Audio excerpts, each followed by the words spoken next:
Hi guys, Sean Huxter here from Huxter Labs. I just wanted to go over the construction of my latest project, which is the aerial Recon platform Mk23. It's a project that's based on some military vehicles in the past that were hoverpods, and I added my spin to it. The bell is kind of like a Dyson device where all of the air is generated from a major center engine, pushed out through these empty barrels into the device, then pushed out through a rim at the top and downward in a steady, stable column of lift air. You're familiar with a Dyson fan that blows air across a room. Imagine if that air was coming at you at 1,000 times the rate, you could get lift. So it's based also on the helijet that I've done in the past, where the engine bell is very much the same, except it's smaller. There's two of them on the sides of G.I. Joe, and I opted to use that technology to make this one. Now this is an Adventure Team themed color with silver, black, red. It fits really nicely with an air adventurer flying on it. And today we're going to assemble a military colored version because I have all the parts. This is going to be a very rough video. I'm not editing it. I'm not doing anything scripted. I'm just going to dive in and start constructing, and if I make mistakes, I make mistakes. It might be a long video, I have no idea. We're going to get through it. We're going to do the whole video. It might be an hour, we don't know. Please stick with it, you might find it interesting, and if you don't, skip ahead to parts you might like. So I'm going to put this one aside and start with the concept sketch, which is actually a rendering of the model done in military colors, and I've printed out all the parts I need, I think. I've calculated that I think I've printed everything. I hope I have. And if there's anything missing, we'll get to it later. I'm trying to see now if I actually have a bottom base. Yes, I thought I did. Oh well, we'll get on with it, and it might show up.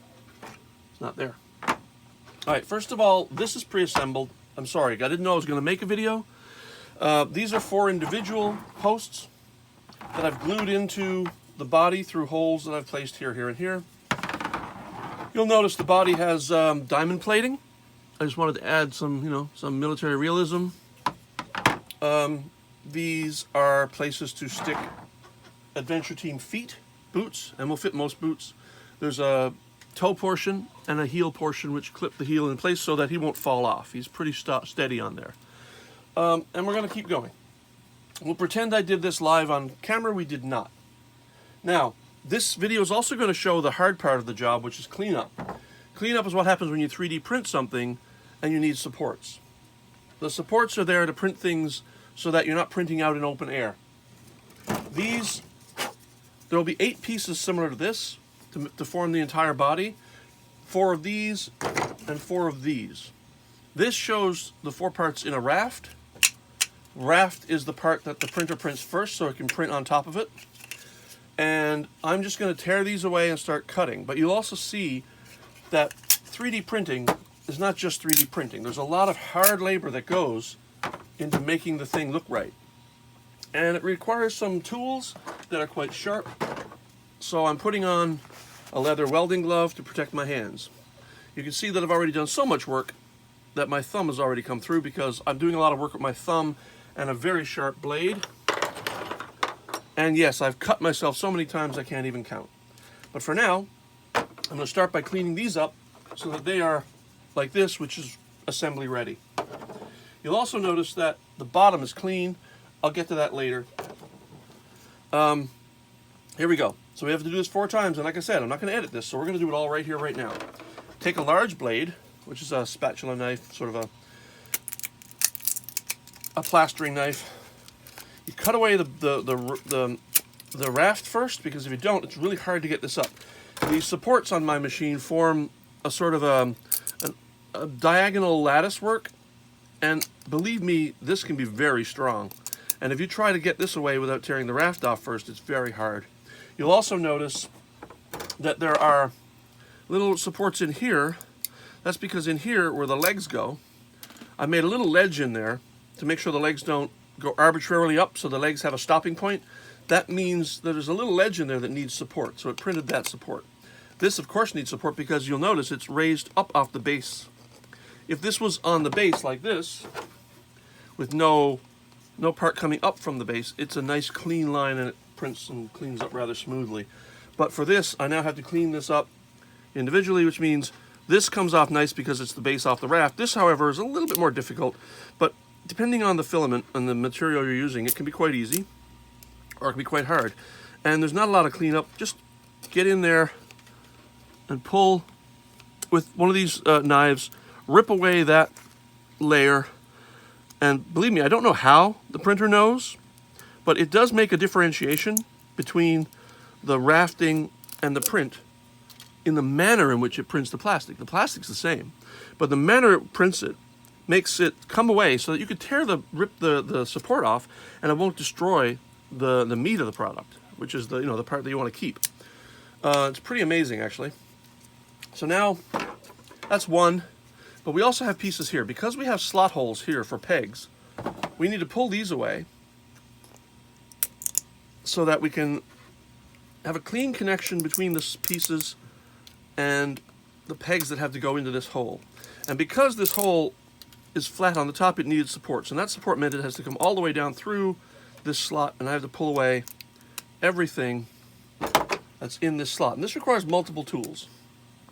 You'll also see it's a very little thin piece right here that has to come off. I'm going to try to get this off cleanly, and you can see already it's a time-consuming process because it's not always easy. It can be very sharp. It doesn't always come away cleanly. And for this project, I have 8 of these to do and 8 of the other ones, which are a little harder, and then so many other parts that you'll see as we go. I would clean everything up in this video, except I already had some done before I realized I was going to do a video. So I'm just going to do some of it. But I'm not going to say, here's 1 and here's 3 I prepared earlier. I'm actually going to do it all right now. It's also helpful so that you can gauge how much time is involved in a project like this. The product, creating the product, 3D modeling it, designing it on paper, getting it right, testing prototypes, that's time consuming. But when you're producing one, the work of getting into every piece and pulling away the parts and making sure it's clean, that's an arduous manual process, and there's no shortcut, there's no assistant. I'm here doing it myself, and it can be very tedious, tiring, frustrating sometimes, because it doesn't always come away cleanly, and sometimes your blade might slip and you'll rip into the plastic and you'll have a ruined part. Trying not to do that here today, but I will say that even if I do ruin a part today, I'm just going to continue with the video because this is just an example. As I said, this is a version printed in a military green, a very nice one from Profound. It prints nicely. The luster on it is quite nice. It's a satiny luster. It's not too shiny, not too dull. And I really like it. Even though my main interest in G.I. Joes is the adventure team and not military, I certainly recognize that a lot of people prefer the military G.I. Joe, 64 to 70. So yeah, 64 to 70. And I'm creating a military version of this. So you can have it for your military troops. Also, who's to say, with Adventure Team they had a tan Jeep and some green things. Who's to say you can't use a military green aerial platform Mk23 in military green for Adventure Team? I'm not going to tell you that. It's your play. It's up to you. I make something for you to play with. You play with it however you want. Again, I'm not watching the video, so I don't know if I'm centered or not. I'll try to center myself and check the video every now and then to make sure I'm not going off camera. And I don't intend to chatter the whole time either. I'm gonna make sure that I do this as cleanly as possible, as quickly as possible, but I'm not disguising any of the hard work that goes into the job of cleaning up this stuff. And you see, I mean, you can't really see it very clearly here, but I've already kind of ripped into the meat of it. And yes, I will cut myself, and you will see me bleed. There's a little bit here where I've cut a little too far. That's because the layer adhered to the plastic a little too strongly. And that's entirely a function of the heat of the printer. what heat you're printing this at. And there's a bit of a balance here, because when I'm printing a large object with a lot of volume, this is considered fairly large. If I print too cool, not too hot, layers might not adhere very well, and you might see layer cracking, splits between the layers. I've done this one so that there's no splits in the layers, but unfortunately that means it's a little bit more adhered in the rafting and support. But since this is an example, I'm fine. I'll show it to you anyway. I'll take it from start to finish. Also, every filament kind of has its own quirks and personality. Even filaments of different color among the same brand can be quirkily different. Now I'm using ABS, which is a styrene that Legos are made of. These days people are mostly printing in PLA and other materials, but I don't like those materials as well. They're brittler, they're harder to clean up. Yeah, believe me, they're much harder. A PLA, to clean this up in PLA would be very sharp, because the plastic is hard and brittle, and I will cut myself a lot more. People do like the PLA, but I started with ABS, and these printers are kind of geared toward ABS, and while I do print in PLA occasionally, the printer gets really finicky, and I have to know my material a lot better if I'm going to print in PLA. I've done some PLAs that just frustrated me to the point where I just gave up on them, because no matter what heat I use, no matter what settings, they just don't print cleanly. They stop printing halfway through, they clog up my nozzles, and it's not exactly, I don't consider it as reliable. And it could just be that my printers were never really intended to work on ABS. And you'd think, oh, just some heat settings is all you really need, right? Well, that's true. But there's probably more to it than that, like the actual nozzles you use and other things. So that's these 4 done. Of course, you know, I've done 4 before. These were easier. Now I'm going to show you something important about 3D printing. You'll notice that when I tear away the plastic, that green has a white kind of residue to it. It's plastic stress. When you bend plastic, let me give you an example. I wonder if this will work. When you bend plastic, that's not a good example. It does tend to turn white. So if you take plastic and bend it and stress it, you get white where it should be colored. So what we use there is a heat gun. I have a DeWalt heat gun, and I turn this on, let it heat up a little, and I'm going to show you what you do. You run this heat gun over the plastic, but not too much, because you will melt that plastic. But you'll notice pretty quickly, as you run the heat gun over the surface, that stress disappears. What you're doing is remelting the plastic, but not so much as to warp the shape, and it removes all of the whiteness. It's all right, like I said, that's going to happen. It removes the white plastic stress and makes for a much cleaner piece. And also notice that inside here, I still have left some. It's kind of hard to see, but it's in there, and believe me, that little bit of plastic in there is going to make it so that the peg won't fit, and that's going to be a problem. So you got to really get in there and clean them all out. Now you'll notice I'm not going to worry about the heat gun in here, because you're never going to see this part. This is invisible to the user, including this, so it doesn't matter. If there's any of these starts to encroach on the visible part of the part, I will clean it. Like, for example, if I'm any worried about this part here, I'll just do this. And that'll take care of that problem entirely. As long as you don't go too much. Too much heat on the plastic will indeed melt and warp it. So that's the 4 pieces. Oh, there, let me get the heat on this too. Briefly, and what you want to do is, instead of sustaining contact on one part, go over it multiple times, little by little on each part. Give it time to cool, then come back to it. And that will make for a nice clean bottom. Give up the moment you see that you've succeeded, basically.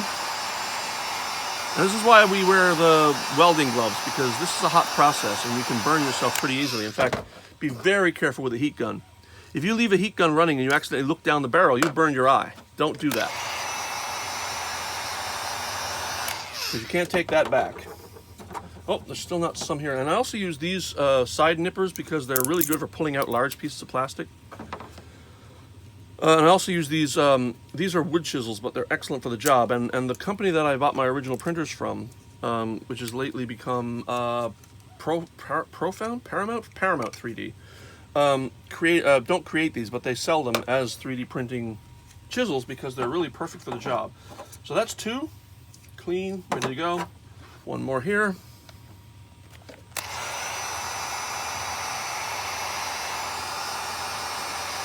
Make sure I've got them all. Again, like I said, multiple passes, give it time to cool, come back at it. And once you get through several passes, you'll note that all of the plastic fatigue is gone. All right, that's the main body. These parts are ready to assemble. This part was already taken off the raft. This is the bottom of the control column. I've done this already, but I like to clean the bottom up here because this is not a hidden part. This does come out. It'll come off the body and you'll see in a bit. Then there's the upper portion of that, which I left on the raft. And if I'd known I was going to do this video, I would have left it all on the raft. And so you just pull it away, and sometimes it just cleanly pops off, and it's beautiful. And if it does, good. If not, well, you got work to do. But there is rafting inside here, which is the hole for the peg that puts the columns together. And this is going to be a hidden part. You're not going to see this because you're connecting two pieces tightly together, but it doesn't matter. Sometimes I just get a little bit of a perfectionist. I want to do it anyway. Now, you're not going to get that problem on the top because the top of a piece prints clean without plastic stress. It's when you rip away plastic and stress the plastic that you get these problems. So that's the column. Now what we need there is this part. You know, rip, that just came right away. I'm going to take a bit of crazy glue or super glue. Super glue is one of the most strong bonding mediums for ABS plastic. I can put a little bit of super glue on this and put it all together. And when it's done, and I try to rip it apart, once it's fully dried and cured, the plastic will break before the bond will break. The only thing is, of course, with super glue, you got to kind of hold it together for about 30 seconds. And normally, for a lot of parts, I buy clamps. I have all sorts of different little clamps to stick pieces together, but this is a really awkward shape. I could not think of a way to clamp the column pieces together because of the odd angle. You can see that it's at a 60, 70 degree angle. There's no real way to push on the top and bottom without this bending open. So I'm just going to hold it for 30 seconds. And like I said, I'm not really pausing the video. Maybe if I find good editing software, I'll cut out some of the bits and edit out some of the pausing. But I'm not sure if even I have that software. So I'm just going to hold this for a bit.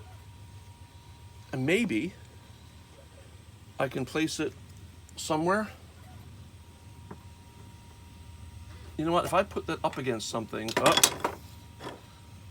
okay, so there's not enough glue here. I'm going to do this better.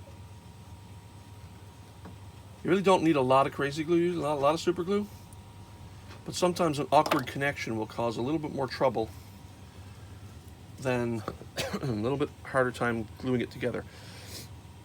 So I'm just going to hold it.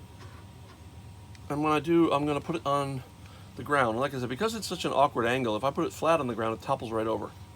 It's not designed to be a balanced piece. And, you know, this is one of the weirder parts of the hobby. You can use things like binary epoxy and other gluing types, but to me, crazy glue is the best. Once it's solid, it is solid. All right. Let's see, so now we have the bottom pads of the feet. These need to be brought off of the raft as well. I'm not using gloves here because I'm pretty sure I'm not going to slip, but you wouldn't believe how many times I've cut myself because, oops, this split and ran across my hand. But this is fairly safe.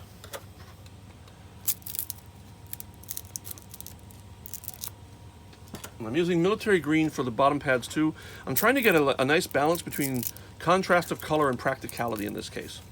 So I was going to do a black base, but I looked at it in a color mock-up and I thought that's too much black.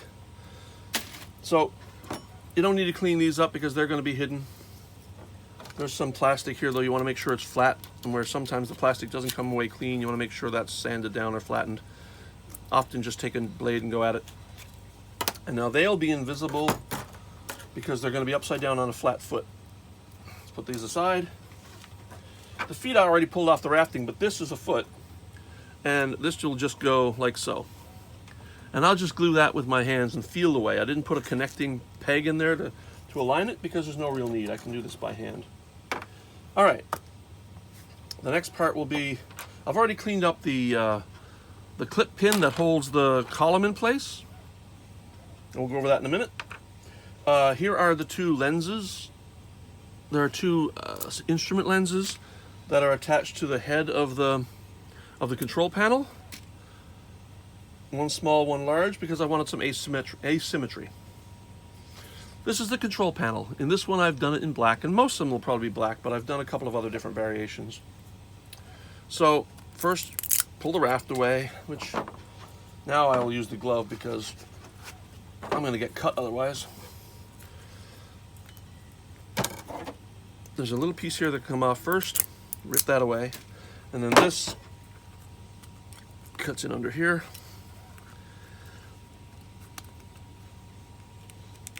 Yeah. Depending on the heat that you use to print it, this can be an easy process or a hard process. But like I said, often you'll use heat for a stronger adherence. Now this is a really great example of the plastic fatigue. This is printed on an odd angle. This part here does not go flat under the printer, so you get a lot of striations from the angling. And the reason I want to do that is because the top I wanted to be flat, but the thing isn't flat. It's narrower here than it is at the back. So this part I hide by printing it on an angle, and that then causes what you see here. So first let's rip the support away from the column hole. Now there's a little more to it than this one because inside here I let that go up to a base, but then there's a hole which I'm going to see if you can see through the camera. There it is. Now the reason that hole doesn't need to be have support removed is because I printed it as a triangle, a pyramid, you see? When you have a triangle, you don't need physical support under it. It will just come together naturally like this into a point. If there's any flatness, it needs to be supported. So here we are. This piece has a couple little bits here that need to come out, and this is where the instrument lenses go. Now, why did I not just print the instrument lenses as part of this object? Because I like cylindrical objects to be printed vertically. If we don't need strength, cylindrical objects should be printed vertically for cleanness of print. And for something like a camera lens, I definitely wanted it to be clean. If I had printed it sideways, you get a lot of layering along the sides, and I don't like that. But if you print it vertically, you don't. You get these perfect cylindrical layers. Now, you place that in here, and you have a very nice, clean instrument on a control panel, and you do both. So put that aside for a second. Take out the old DeWalt again. I'm sorry, this is a Wagner. I always thought this was a DeWalt. Oh well. It's a heat gun. You can buy Black & Decker, Wagner, DeWalt, whatever. The goal is to get rid of the white plastic fatigue. And again, carefully go over it multiple times, let it cool. Do it in several passes, don't do it all at once. You will warp your part. And then you'll have a couple more hours to print another one. This part with a few other pieces takes about 2.5 hours to print, which is strange. The 4 body pieces together, because I print 4 together, takes about 12 to 13 hours for 4 pieces. So the other one takes a little bit longer because it's lifted up and there's extras to print. So about 12 and 13 hours, that's 25 hours to print one whole, just the body alone. That's 4 pieces and 4 pieces to print just the rounded body. 15 hours on one printer, 2 printers, 13 and 12, or if you had one printer, it would be 25 hours. Luckily, I have 4 printers, and I can print multiples simultaneously. So we have that. We have the 2 lens instruments.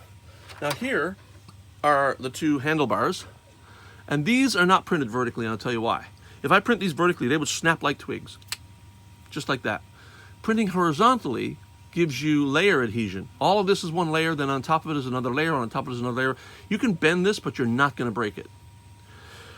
If I printed it vertically, all these little tiny layers, their adhesions are smaller and would snap like twigs. I can give you an example. I don't have one right handy right now.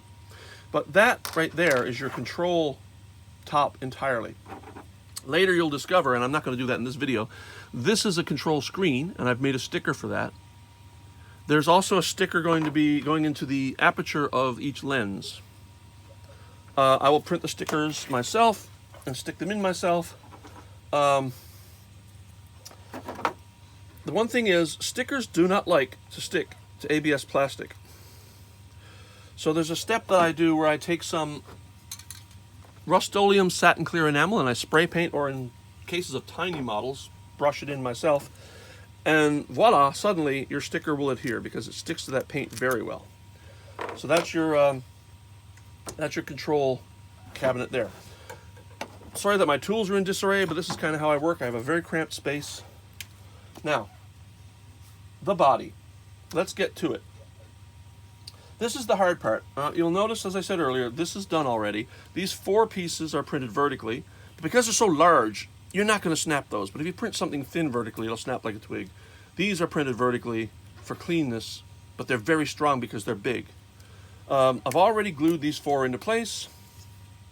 You will notice there's a little hole in the bottom. The reason that is because I can place this column in here, and friction might hold it in place, but in general it's going to drop right off. So what I did is I put a little clip mechanism back here to make sure this stays in place. So take that off. The clip is printed horizontally, again for layer strength. You cannot break this clip. Now, I modeled the clip so that it fits up under the body, and the 2 little hinge pins on the clip will go into holes in here and clip into place, because I made the holes a little bit smaller. As you go up, you're forcing it into place, and then it goes into the cavity and stays there. Hopefully it stays there. So, and you'll see it comes up through here, and then what you can do is pull. When you get it down there, you can pull up, and it'll snap into place. Now, this particular model I printed before I made that hole really tight, so you might see this slip down. In the final product, that's not going to happen. And even if it does slip down, it's not going to go anywhere because this entire hole will be covered. You can't go anywhere. And if this is slightly out of alignment when you try to clip it in, just pull it up a little and snap. And I'll demonstrate that.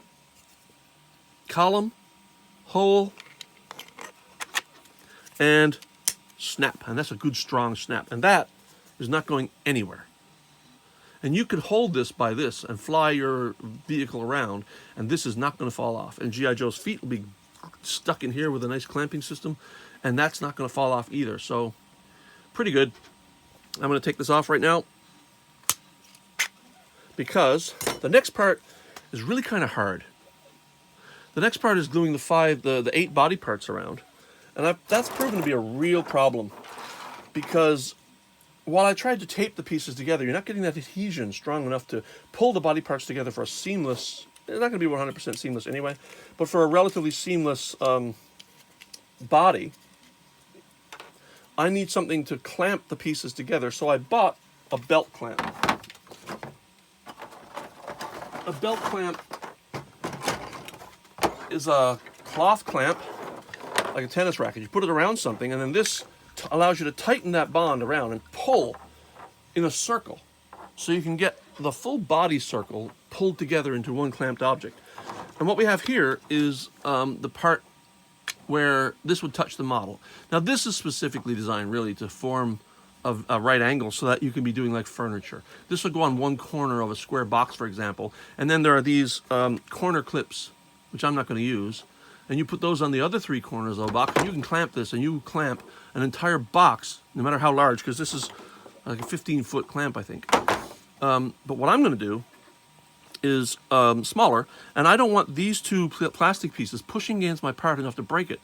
So one of the cool things with owning a 3D printer is you can make tools. I made this one. This is a tool designed to fit exactly on my model, because it's actually modeled using the model of the body. I changed the model slightly and extruded it backwards so that 2 pieces, like so, can fit together seamlessly. And then when I put this clamp on, this belt clamp, that fits against the body, and I'm not pushing 2 hard pieces of plastic against my model and causing plastic stress or even breakage. This is going to apply an even pressure across the entire part, and I can pull this really tight and there won't be any sign that there was a clamp on this model. And we're going to try this now. This is the first time I've actually used this. I've only tested this on completed models, which are, not really helpful. So here we go. Let's see how this works. Now there's a slightly problematic thing here, because these pieces, 4 of them have holes for the jet posts, and 4 of them don't. Because these 4 go like so, and then these 4 go in the opposite corners. And there's a reason for that. The landing gear attaches here. So the first thing we have to do is attach these in an aligned way so that they, when the 8 pieces are together, they're aligned evenly. Now that's a hard thing, because I can't just put it on the floor like this, because this has the leg part and this doesn't. So one will be on the floor and one will be not.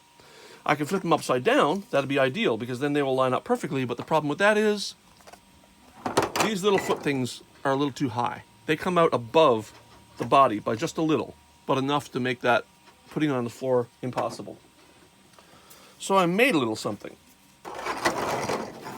I made a little gluing platform. Now this can go on the bottom. Once these are in place, this can go on the bottom without, like if I were to do it on a flat surface, it would rock. But because I have a hole now, this can be flat and this can be flat. And what I'm going to do is apply my glue to the interior of this, around the sides, so it can hold on to the posts, and a little on the inside here. Now I have to do that to all 4, well, no, I'm not going to do it to all 4. I'm going to do it to 2 at once. And I'll explain why as I go. And I learned this through a lot of experimentation, which is why we prototype things. So we take our 2 pieces that have glue, we apply them like so, make sure they're in place. Now, there's no way to stop this from doing this.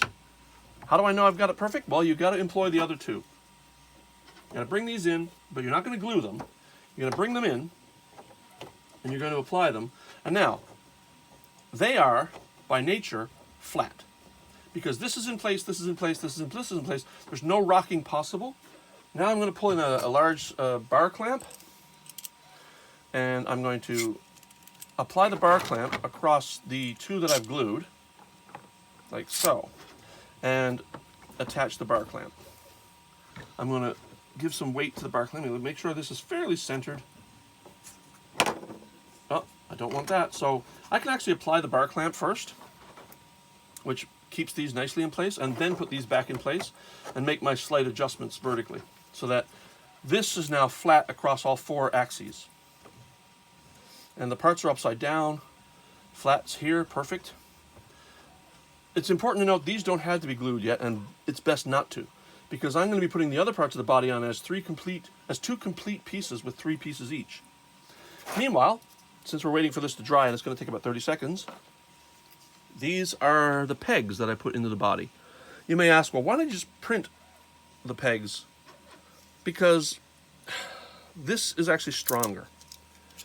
These are printed flat. They'll go in such a way as the layering forms a stronger connection. It's unlikely to break, let's say. Whereas if you print the peg as part of the model, that can snap much easier. And again, that comes from experience. Might not be intuitive, but it's true.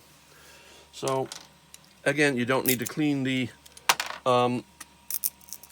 plastic fatigue on this, because these are going to be entirely internal. You do not need to worry about these pieces. What we will do is start applying these to our pieces. So what you want to do is have every piece have 1 peg on one side. So pick a side, and I'm going to do this side. And I'm going to note that there's still a bit of cleanup in there you could do. Yeah. I made the pegs a little shorter than the give area so that a little bit of disruption is not a problem. So I'm just going to put a peg in each. And I'm going to use a wooden chisel to pull that peg downward to make sure that every one is consistently in the down so it touches here perfectly. There's a little gap up here every time. And the one reason I wanted to leave that is because sometimes there's a little bit of material that's hard to clean out there, but it's never going to show up here. Clamp it all to the bottom. And when you get all of these done, a little bit of crazy glue in here, or super glue. Pop your peg in, pull the peg down. That's going to be a strong bond. So I'm going to do all 8 of those. Well, I'm going to do 6 of those while that other piece is gluing.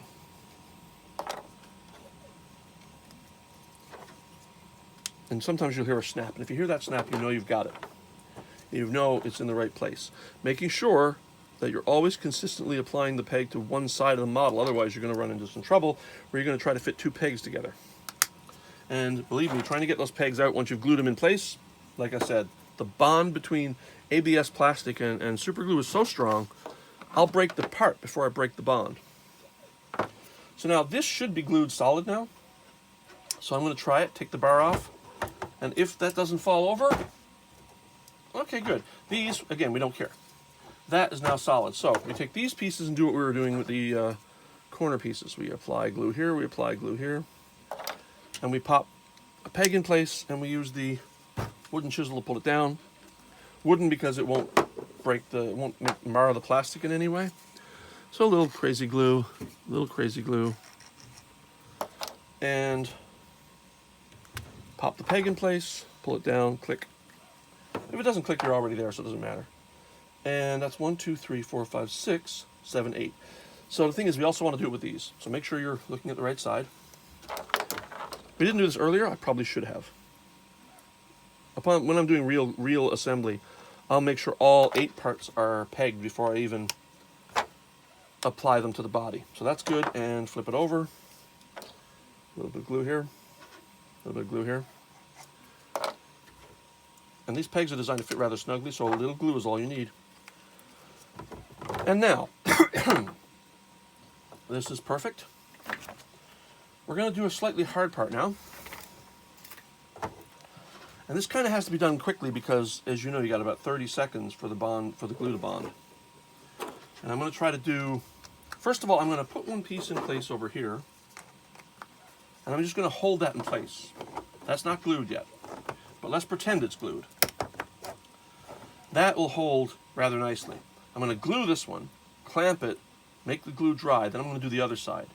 That's the best way to do this, as I've discovered. So here we go. This is the crucial part. You put a little glue on the surface too if you want, because you want this bond to be perfect. You can just glue the pegs if you want, but I like to be a little more thorough. So that's one. A little bit here, a little bit here. 2. A little bit here, here, and up here, and here.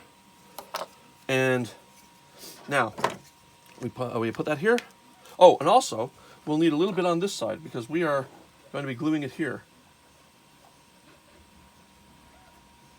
So, that's that. We take these pieces, make sure that the hole is in the middle. We put these together, and we stick them to the model, making sure that the hole goes in place, that the pegs go into the right place. Oh, see, here's where I'm talking about this video being extemporaneous. It's like real live. This was printed at a lower temperature, so unfortunately it broke. Even if we were in deep production and this happened, I would throw this away. I would start again on this part. But because layers, 3D printed layers are so good, you can put this together and you will never see the seam. And once again, well, once it's dried, it's not dried yet. You can put that in there and literally place it so the seam, the layers are already invisible. You can't see, except for that tiny bit of glue, which will dry. You can't see where that bond was. And I'm going to hold that. Now, this won't happen in production because, like I said, this is printed a little weaker because I printed a little too cool. But once this glue is dried, I can continue the assembly process and not worry about it. What I have to do, though, oh, that's going to be bad. It's not gluing very well. Come on. This video was meant to be a warts and all video, so that you can see that sometimes in production things don't work out the way you want. I can't imagine a better example right now. So I'm going to hold it. Then the problem is I got to do this, but I also have to take these apart because I've already messed up here because these are now glued and I need to get this on here. So I'm going to switch over to the other side. Oh. And do the other side.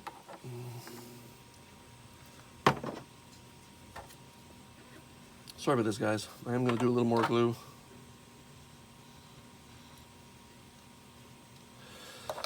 Adhere the layers back together Yeah, it's disappointing.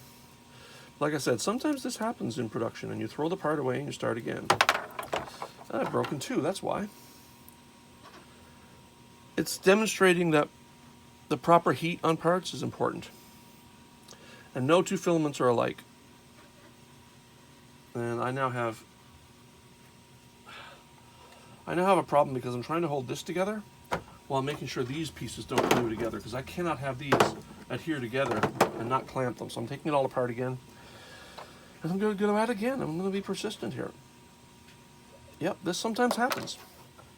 I want to make sure people know that when I put together toys, it's a process and it doesn't always go smoothly. But I try to be as diligent as I can and make the pieces as well as I can and print them at the right temperatures. So because this is opposite, I'm actually going to use my band clamp again, my bar clamp again, I think. You just heard 3 beeps. One of my printers just finished a part.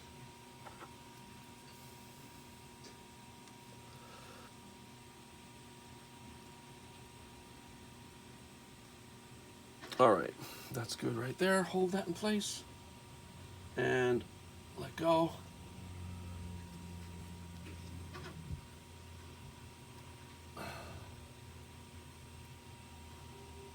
I'm just gonna let that sit and glue.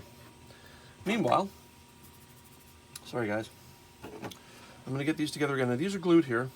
I do not want these to glue right now, so I'm gonna get that together, and one of these. This peg back out. Those 3 will go together. Sorry. In prep, I will get these together again. And again, like I said, I'm not gluing these. These are just to hold right for now. I'll let you know that that's the first time that's happened in 7 prototypes. And it probably won't happen ever again. Because I'll make sure that the vertical, as I mentioned before, vertical parts snap easily. The thicker they are, the less likely they are to snap. And these are fairly thick, but it also depends on heat. When you're doing vertical parts, you want to print a little hotter to make sure those layer bonds are more strong than they might be if you're printing horizontally, which doesn't need that strength and can actually interfere with cleanup if you make it too strong. It makes the rafting and supports harder to tear away. But we're going to proceed.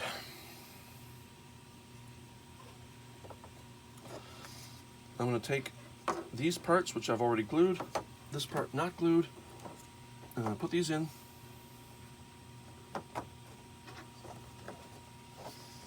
And then, now we'll proceed as if nothing happened, I hope. So we re-glue the parts. And the worst part about re-gluing is, with crazy glue or super glue, re-gluing causes a gummier glue. It might take a little longer to dry. But we put this part in here, we put this part in here, and we come back over here, and we apply this into the hole first because that's what broke the bond. And now, that's fine.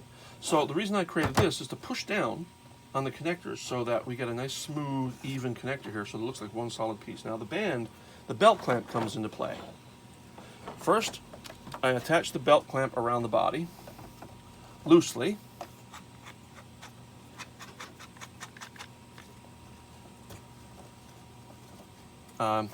You can give it a little more leeway by ungluing the clamp and stretching the bar a little bit, the band.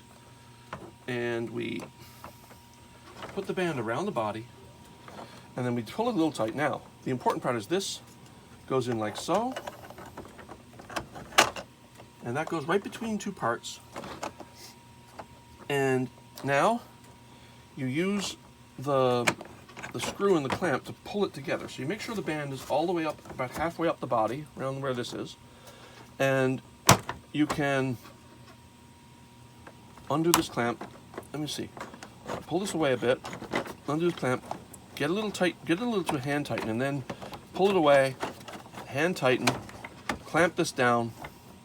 Now you're in a position where you can use the screw part of the clamp to really bind this together. So you make sure the band is halfway through, and then you start screwing this into place until it's nice and tight. And if you find that it's not tight enough, you can hold this, undo the whole thing, pull it away, undo this clamp, pull it a little yourself manually, clamp it again, and now you've got more leeway, more room to clamp. So you go pull like this, And what this is doing, the band clamp, is it's pulling this piece out, which is pulling the two bands.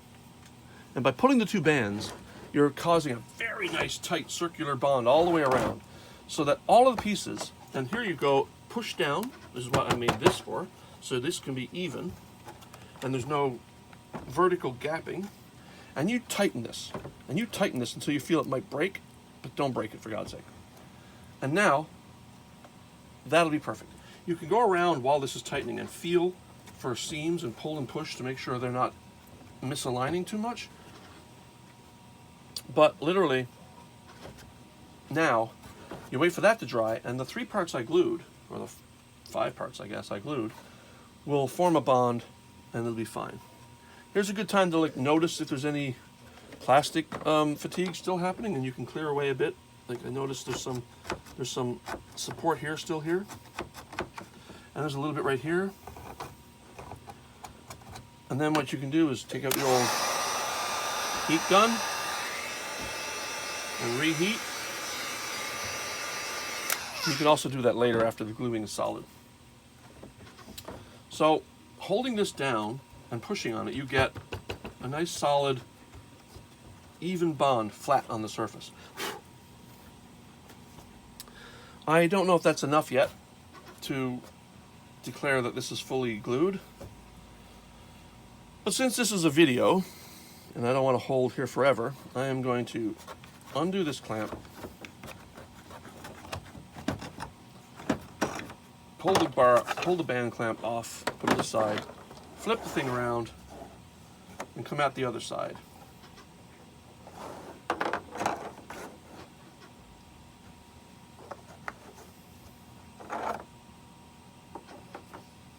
So, what I want to do here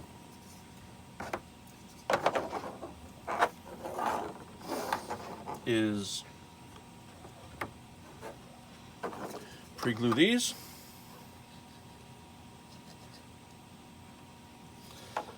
attach,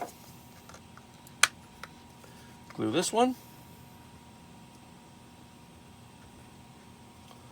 don't attach, what's going on to here, and then glue this one,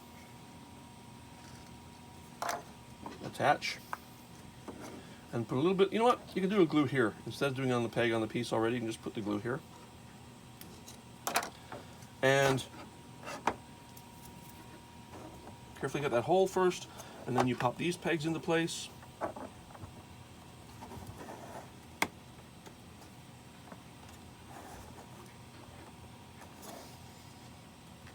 That broke again, but I'm not going to worry about that right now. And now I'm going to band clamp it again. Belt clamp. Loosely bring the belt around, pop this into place.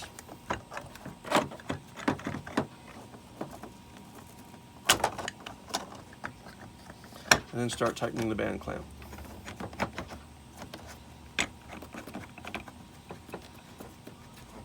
Make sure that the belt is a good way up, partway up the body all the way around,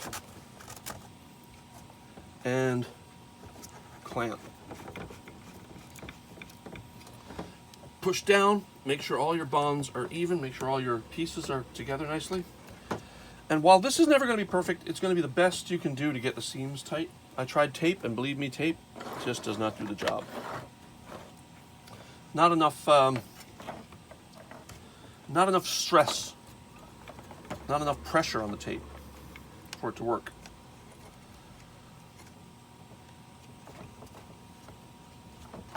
And plagued by that breakage earlier.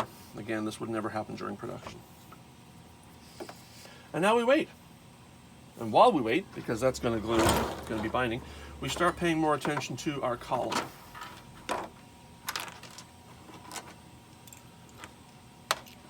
We can put this up here.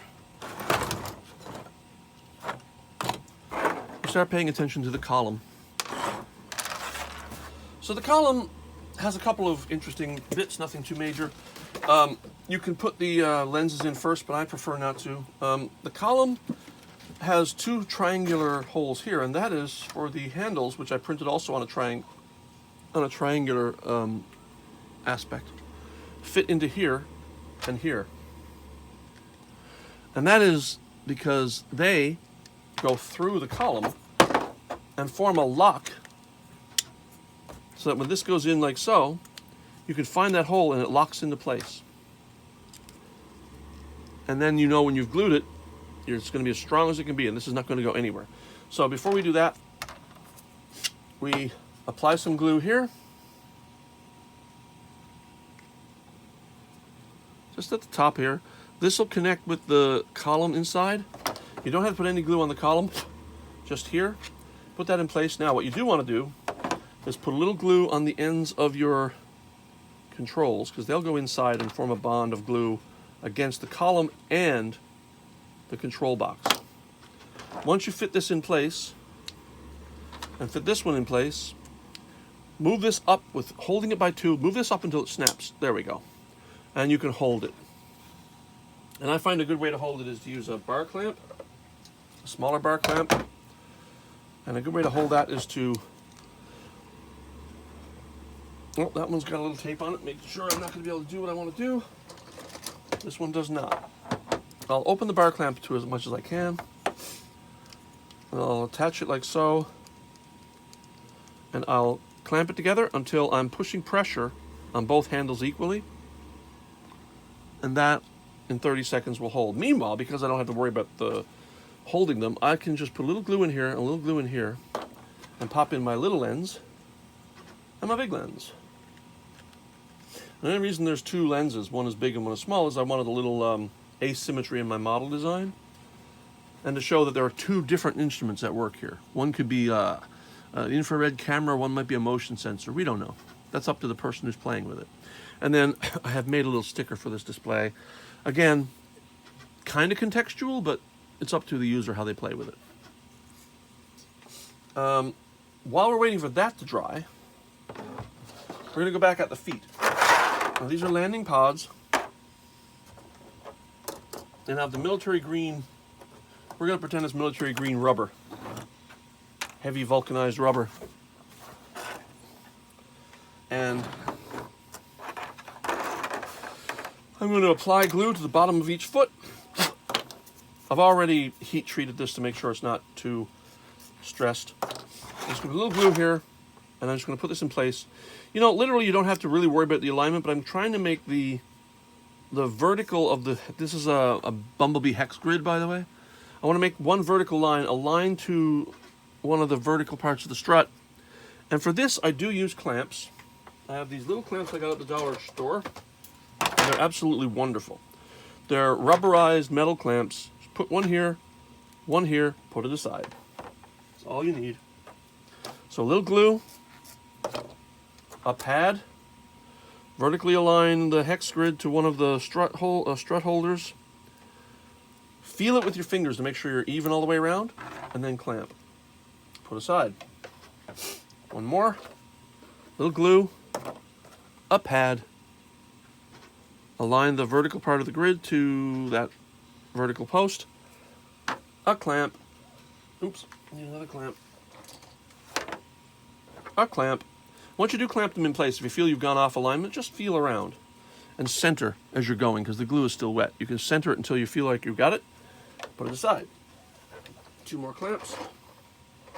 I have a ton of these. They've come in handy over the years. $1, or these days I guess $1.25 for about 12 of them maybe. Incredibly useful. One of my best purchases. And again, align with your fingers. Clamp, clamp. Realign with your fingers to make sure that it's even, because when you put a clamp on, it kind of moves the piece a little. And put that aside. Now I'm hoping that this guy right here is done. I'm hopeful. So I'm going to pull the clamp off now and see what happens. Please, please don't break. Don't fall apart on me. Don't do anything awful. I would just like you to be clamped as according to plan and strong. And there it is. And you'll notice, you might get a little rocking here, even though you've done as much as you can to make this as even as possible. You might still get a bit of rocking. This is one of the reasons why I did the feet quite the way I did. I'm not going to do the feet quite yet. Well, I guess I should. So I'll take the feet in the order I glued them, because I know they're strong now. Undo the clamps.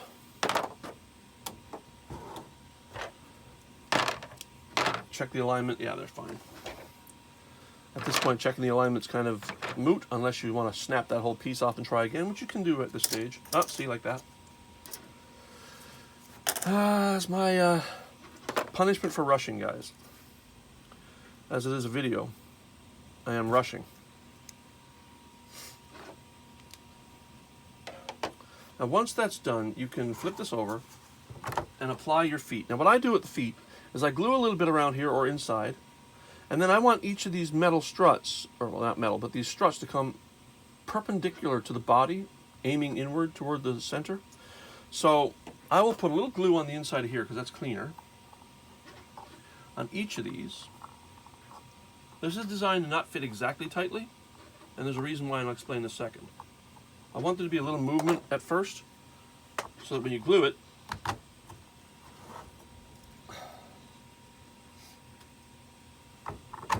there's a little vertical give.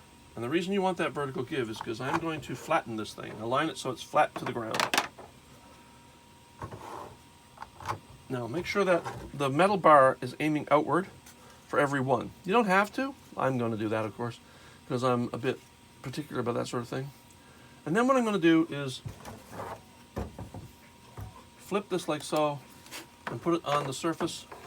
And I'm going to use this as a flat surface to pull the feet a little until all 4 feet are touching the ground perfectly. And if that's true, I know there's not going to be any wobble when you land on a perfectly flat surface. There's not going to be any back and forth jiggle. So all of those are there. I'm going to let gravity do the job. That means that gravity is holding the feet in place, and then the glue will solidify against the body in the current position, and that's going to be flat because this is flat. Now, the only thing left to do is this again, and a jet underneath. The problem with the jet underneath is I don't think I printed the black one I wanted, or not quite the way I wanted, but I did have a spare, so I'm going to reach for my spare. And the reason this spare isn't perfect is there's a slight alignment issue with the logo. I didn't want to make it a production version. This is the grill. Of course, it's a hex grill, and the reason it's like this is because it's, in theory, it's the intake for air. The jet engine is in the body here. This is intake. Air comes up from the bottom. It's forced out through these poles and forced down the body of the bell for lift. Now I'm going to pull this off the raft because this is one of these cases where the plastic can certainly slip and cut your hands. I'm using the glove, and I'm using one of my large clamps, one of my large putty knives. I'm going to get under there.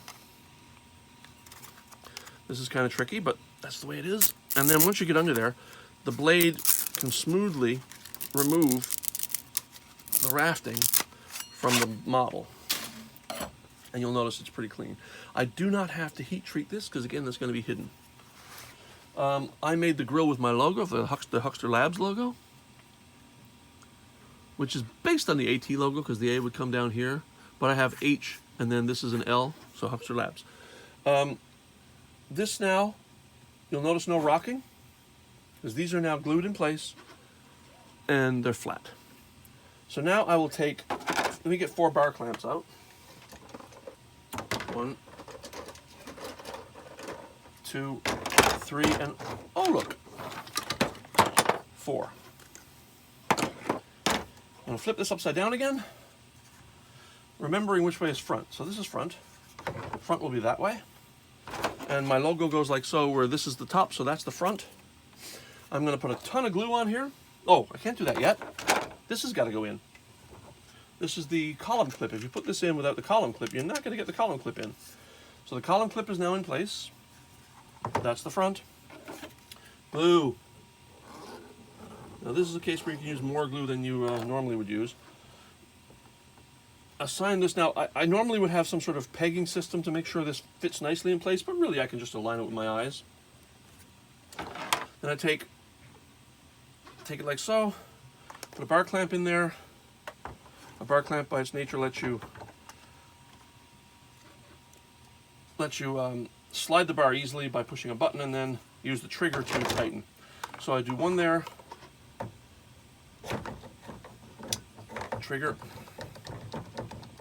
to tighten, another one here, use the button to go down as far as you can, and then use the trigger, and one more. I usually just do 4. I don't even have to do 4. And now you can literally place that up on its clamps.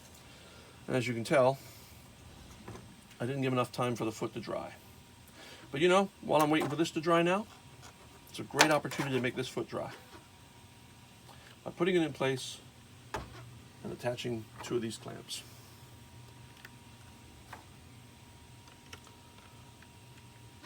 Now that's basically the whole thing. You can do this like so. That'll hold. And with this in place, you now have a complete model. I'm going to give this a second to hold. I guess I could point out now that I've done a couple of prototypes of this by now, and one of which is the space prototype. And the space prototype is designed to look like a lot of space objects these days, which is white, gray, orange, black. A lot of space toys use this theme, probably because the space shuttle kind of used that theme, but I love it. And I use orange pads on the bottom just for a bit of brightness. And this is more of an astronaut line. And I kind of, not accidentally, aligned it to this is it Peacekeepers? The new figure that came out last year with the astronaut. Now, this astronaut features my own bubble, my own gas tanks and stuff, but this is the suit that came with it. It's orange and gray, and it comes with black boots and black gloves, so it's perfect for this idea. This also could be a red column and a black base, and it would go nicely with my lunar hopper as a companion piece. But I really love this color scheme. And now I've got this. I've got the Adventure Team color scheme, which I also love.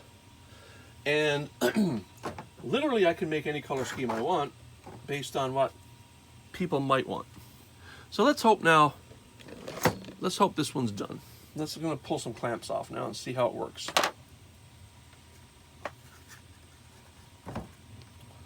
So you can see, and I think the goal of this video is to show just how much goes into making one of these. And when I go into production, I'm generally going to be making about between a dozen and 20. And depending on demand, more. So here it is. This fits into place like so. Snap. That's not going anywhere. And you can take your G.I. Joe figure, and I'll just pop my Air Adventure on there now. Pull him off his current Adventure Team one, and let's apply him to the military. I made the handles a little thinner so that standard G.I. Joe Kung Fu grip won't have a hard time fitting on. And there you go. G.I. Joe. He's not really dressed for military, but his ship is. I think that's really all I wanted to show you guys. And that is all of the effort that goes into making one of these. And for now, I'll sign off. From Huxter Labs, this is Sean Huxter. Thanks for sticking with me. Hope you didn't have to fast forward through too much of this.